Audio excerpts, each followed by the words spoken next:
참여연대 사무처장 이지연입니다. 연동형 유지 위성정당 방지법 처리 촉구 기자회견을 지금부터 본격적으로 시작하겠습니다. 이번 주 초에 김상훈 정기특위 법안심사 소위원장 발언으로 거대 양당이 권역별 병립형 비례제로 후퇴하는 논의를 했다는 것이 확인됐습니다. 지난 총선 전에 거대 양당은 지지받은 만큼 의석을 가져가는 선거법 개정 취지를 부정하고 위성정당까지 만들어서 70% 지지를 받고도 95%에 가까운 의석을 독점했습니다. 그래놓고 지금은 위성정당이 문제이니 표심의 왜곡이 큰 병립형 비례제로 다시 회귀하자고 합니다. 우리는 이 궤변을 도저히 받아들일 수가 없습니다. 해결책은 간단합니다.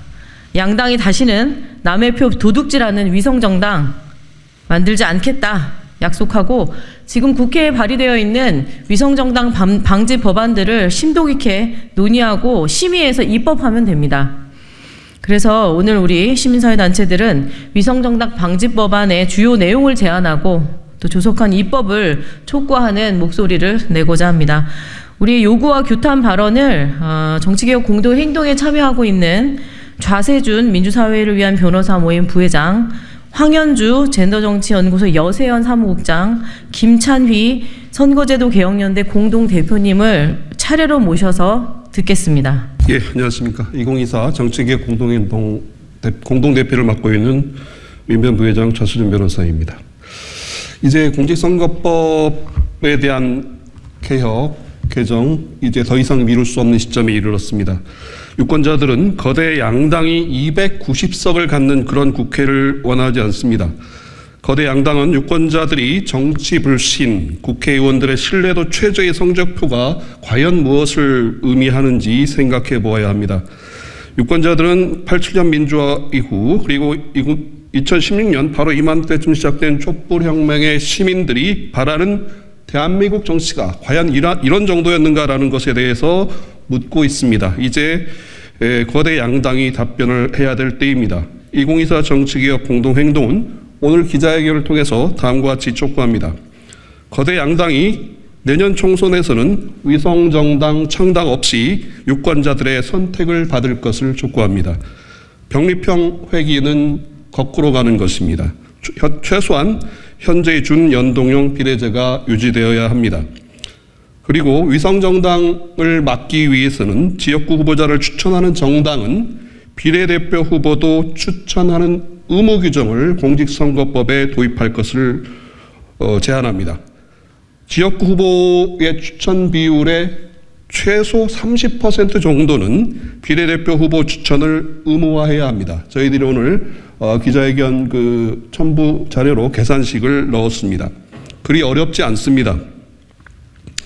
자, 그리고 위와 같은 비례대표 의무 추천 규정을 위반하는 경우에는 지역구 비례대표 후보 등록 수리를 받지 않도록 공직선거법 제49조의 규정을 하고 또한 그러한 후보자 명부는 등록 무효 사유가 되도록 공직선거법 제52조도 수정돼야 할 것입니다. 이런 내용이 전혀 새로운 내용이 아닙니다. 이미 제안된 여러 공직선거법 개정안에 들어가 있고 저희 2024 정치개혁 공동행동은 이와 같은 위성정당 방지 법안을 신속히 국회가 통과시켜 줄 것을 다시 한번 촉구합니다. 네, 젠더정치연구소 여세연에서 활동하는 황연주입니다. 미래통합당에 과반을 내줄 경우 문재인 대통령 탄핵이 추진될 수 있다. 비례정당은 미래통합당이나 민주당 모두 다 하는 것이다. 미래통합당이 위성정당을 거느리고 만일 국회 일당이 될 경우 국회의장을 포함한 국회 운영 주도권을 모두 빼앗긴다. 지난 21대 총선 한 달 전인 2020년 3월 10일에 열렸던 더불어민주당 의원총회에서의 의원들의 발언입니다.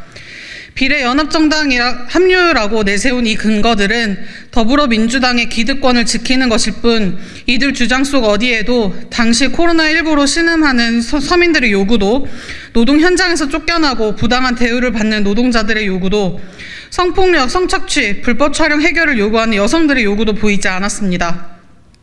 그렇게 다수 의석을 획득한 이번 21대 국회 잘 돌아갔습니까? 차별금지법 심사 기한을 21대 국회 종료일로 미루었고 낙태죄 헌법 불합치 결정 후 대안 입법도 하지 못하고 있으며 노동 현장의 목소리는 외면하고 상대 당 탓만 하며 차일피일 미루기만 하였습니다. 불평등한 정치 권력의 구조에 기대어 자신의 기득권 유지를 위해 모든 권력을 동원하는 기득권 정치는 정당 정치뿐만 아니라 한국 정치를 점점 더 민주주의와 멀어지게 했습니다. 더불어민주당의 이러한 작태는 국민의힘의 반자유적이고 반민주적인 행태에 어떠한 제동도 걸지 못하게 하고 있으며 누가 더 한국의 정당 정치와 민주주의를 파괴하는 데 기여하고 있는지를 두고 경쟁하고 있는 꼴입니다. 이번에는 국민의힘이 위성정당 만드는데 가만히 있을 수 있냐는 핑계는 되지 않길 바랍니다. 스스로 훼손해버린 정당성과 민주주의를 회복하기 위해 결단을 내시길 바랍니다. 지난 총선에서의 과오를 반복하지 않는 선택을 다음 의총에서는 보여줘야 할 것입니다. 이상입니다. 네, 선거제도 개혁인데 김찬희 대표입니다. 지난 2020년 21대 총선에서 3당, 4당, 5당이 함께 얻은 정당 득표율은 21.9%였습니다. 하지만 세 당이 얻은 의석의 비율은 300석 중 102석, 고작해야 4%에 불과했습니다. 잘 아시겠지만 두 거대 양당이 위성정당을 만들어서 국민의 표를 훔쳐간 것입니다.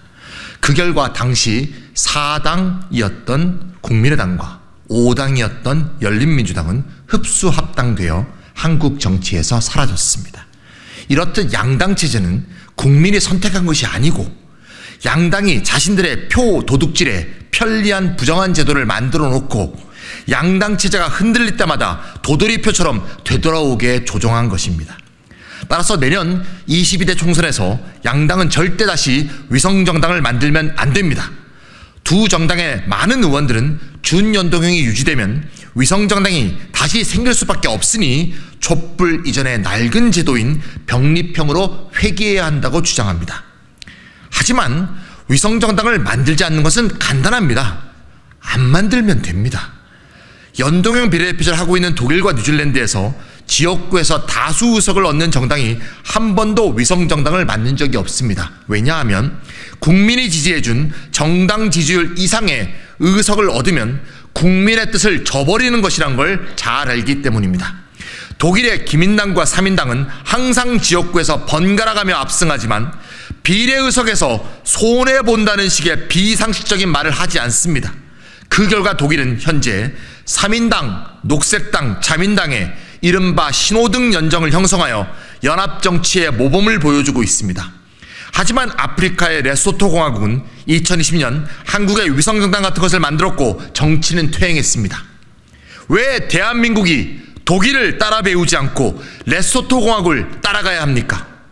상대방 당을 믿지 못해서, 아니 자신의 당을 믿지 못해서 위성정당을 안 만들 수 없다면, 자율적인 힘으로 스스로를 억제할 수 없다면 함께 규제장치를 만들면 됩니다. 그것이 오늘 우리 2024 정치개혁 공동행동이 제시하는 위성정당 방지법안입니다.